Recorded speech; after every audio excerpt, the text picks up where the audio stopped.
Okay, imagine this.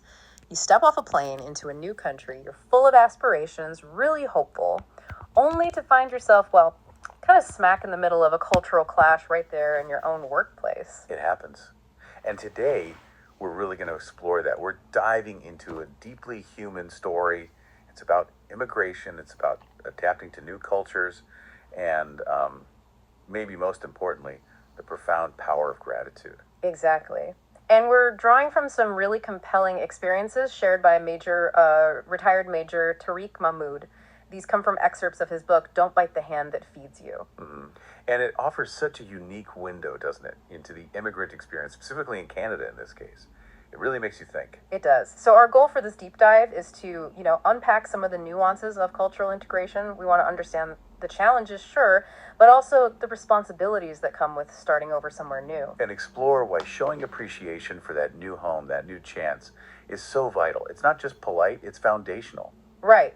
Hopefully you'll walk away with a richer understanding of these dynamics, maybe even a fresh perspective on what belonging really means. Let's get into it. So the story starts with Major Mahmood's journey. He migrated to Canada back in May 2011. This was after a long, distinguished career in the Pakistan Army. Yeah, so he arrives carrying not just luggage, but, a lifetime of service, a real desire for dignity, and a lot of hope. Hope for what, specifically? For a peaceful, stable life. Mm-hmm. He admired Canada, its clean cities, fair systems, the sense of freedom, its multiculturalism. These were big draws. But he also points out something crucial right at the start. He does. He says immigration isn't just like crossing a line on a map. It's fundamentally about crossing cultures, beliefs, personal histories. And that's where he introduces this idea of a potential cultural collision. Exactly. It's not just about learning the transit system or finding a job. It's this deep internal thing where your whole way of seeing the world meets a completely different framework.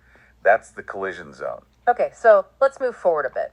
It's October 2011. Major Mahmood gets a job. Right, at Capital One Bank.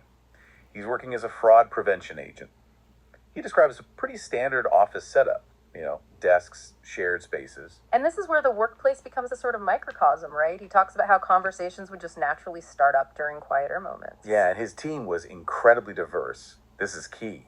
You had Canadians by birth, Canadians by choice, people from Asia, Africa, Europe, the Middle East, all working together. And these informal chats about food, language, traditions, values, they became, as he puts it, windows into different worlds. Which is lovely, but also revealing. Because he knows how these seemingly light conversations sometimes brought out deep emotional conflicts that some immigrants carry. That's interesting. Why do you think those informal settings are so potent for revealing those underlying tensions? Well, I think it's because it's often unguarded, isn't it? You're not in a formal debate. You're just chatting. And sometimes, in those casual moments, the things you truly believe, the expectations you carry, maybe the frustrations, they just sort of slip out. Right, they surface. Exactly. Especially when your past reality bumps up against your present one. It's less about the topic, like food, and more about the worldview underneath. So in this diverse team, there was one colleague who particularly stood out to Major Mahmood. Yeah, but not necessarily in a good way. He describes this person as having this persistent negativity. And this was another immigrant. Yes, also an immigrant. A permanent resident card holder, so, on the path to citizenship, but constantly critical. Critical of what, specifically? Oh, pretty much everything about Canadian society. He'd say things like, there's too much freedom here, or people are uncontrolled, even this society has no values. Wow, strong words. Very. He apparently disliked the openness, women's rights, youth culture, even things like clubs and pubs. He blamed what he called polite laws for what he saw as societal decay. Okay, so here's the thing. How did Major Mahmood, with his military background, emphasizing respect and order, how did he initially react to this constant negativity? Well, at first, he tried reason, gentle persuasion. He'd say things like, look, every culture is different, or it's not really fair to judge everything by the standards of where you came from. Trying to offer perspective. Exactly. He'd point out, just like you defend your home country's ways, you need to try and understand the values here. But it didn't seem to land. The complaints just kept coming, maybe even got louder. And Major Mahmood started to feel something else was at play here, right? More than just disagreement. Yeah, he talks about this growing sense of hypocrisy. That's the word he uses. Well, hypocrisy, because? Because here's this guy. making a good living in Canada, sending money back home, using all the services, enjoying the peace and safety, and yet constantly trashing the very country, providing all that. That disconnect, that seeming lack of gratitude, really started to bother Major Mahmoud. I can see how that would be grating. It feels like a contradiction. It's kind of cognitive dissonance, isn't it? Benefiting from a system while condemning its core principles. So this simmering frustration, it eventually boiled over. It did. He describes this one particular morning. It was quiet in the office. A few colleagues were chatting about raising kids in different societies, talking about freedom. And the colleague jumps in. Predictably.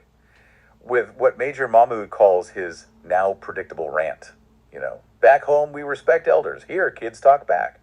We don't have these clubs and bars. They spoil people. This whole society's going downhill. And that was the final straw for Major Mahmoud. Apparently so. He says he'd just heard enough. He turned to the man. His voice, he describes, was calm but firm, and importantly, loud enough for others nearby to hear clearly. What did he say? He made him an offer. He said, "Look, I'm not a rich man, but I will buy you a one-way ticket back to your country right now on my credit card." Wow. Seriously? Seriously. But there was a condition. The colleague would have to surrender his permanent resident card and go down to CIC Citizenship and Immigration Canada and officially state he didn't want to live in Canada anymore. And the reason? Mahmoud's words were blunt. Because if you hate this country so much, you have no business staying here. Oof. That's direct. Incredibly direct. He basically called out the hypocrisy right there. And then he delivered the line that gives the book its title. That's biting the hand that feeds you. How did the colleague react to that? Well, he tried to deflect a bit. Muttered something like, "Well, I'm working hard. I'm not begging." But Mahmoud didn't let it go. No. He countered immediately. "Sure, but you can work hard in your own country too. If you're so unhappy here, why are you staying?" And apparently, the colleague just had no answer. He went silent. What happened next? The atmosphere must have been tense. You'd think so, but it sounds like it was more cathartic. Major Mahmoud says there was silence for a moment, and the colleague quietly gathered his things and took early leave for the day. And then the room apparently just burst into spontaneous applause. Applause? Really? Yeah, like a collective sigh of relief or agreement. It seems Major Mahmoud had voiced something many others were feeling but hadn't said. So people came up to him afterwards. They did. Colleagues from various backgrounds. They said things like, "You said what we were all thinking," and some people just forget what this country's given them. It clearly struck a chord. So this whole incident really crystallizes the core message Major Mahmoud wanted to get across that day. Absolutely. It comes back to that principle he learned in the military. Never bite the hand that feeds you. Explain that connection a bit more. Military respect versus immigrant gratitude. Well, he explains that military life instills deep respect for your leaders, for the institutions, for the nation itself. He argues that this same principle should apply in civilian life, especially for immigrants. His point is, if a country offers you safety, if it gives you rights, opportunities, peace, fundamentally it deserves your respect and gratitude in return, not constant scorn.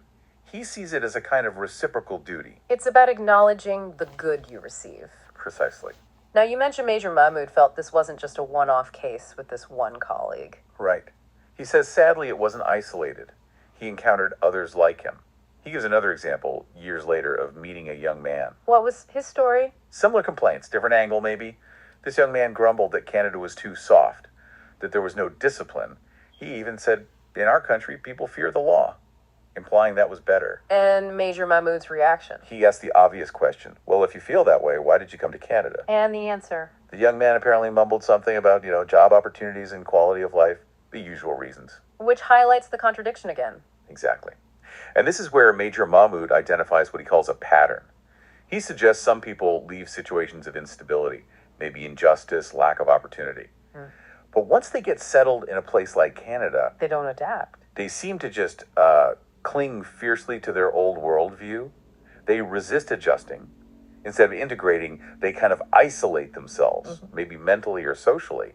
And instead of appreciating the new context, they ridicule it. It's interesting, though, because sometimes that negativity might mask other things, too, right? Like maybe difficulty adjusting or missing home or feeling a loss of identity. Oh, absolutely. That's a really important nuance. While Mahmoud frames it strongly as ingratitude, outward negativity can definitely stem from deeper, more complex struggles, unmet expectations, culture shock, a sense of loss. It's not always simple condemnation. But Mahmoud makes a point of balancing this, doesn't he? He contrasts these critical voices with others. Yes, crucially. He emphasizes the countless immigrants who embody gratitude and humility. He wants to make sure those stories are heard too. Does he give examples? He does, and they're quite moving. He talks about a woman from Sri Lanka. She told him, "Canada gave me safety when my town was burning. I owe everything to this land." Wow. That puts things in perspective. It really does. She explained how that basic safety allowed her to completely rebuild her life and career. Any others? Yeah, another powerful one was a father from Sudan. He said quite simply, "My daughter can go to school without fear. That's more than I had." Just the ability for his child to get an education safely. That fundamental freedom. He spoke about the quiet joy in that. And Major Mahmoud's point is clear. These are the voices we must amplify. We need to hear these stories of appreciation and contribution. So zooming out, he sees this as more than just individual anecdotes. He calls it a broader societal issue. Yes. And he's careful. He acknowledges Canada isn't perfect. Every country has flaws.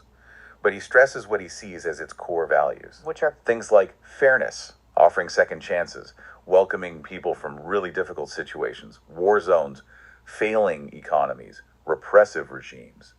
He argues Canada does this not because it has to, but because it fundamentally believes in humanity. That's a strong statement about the country's motivation, extending a hand based on principle. That's his perspective, yes. A belief in human dignity, offering a new start grounded in compassion.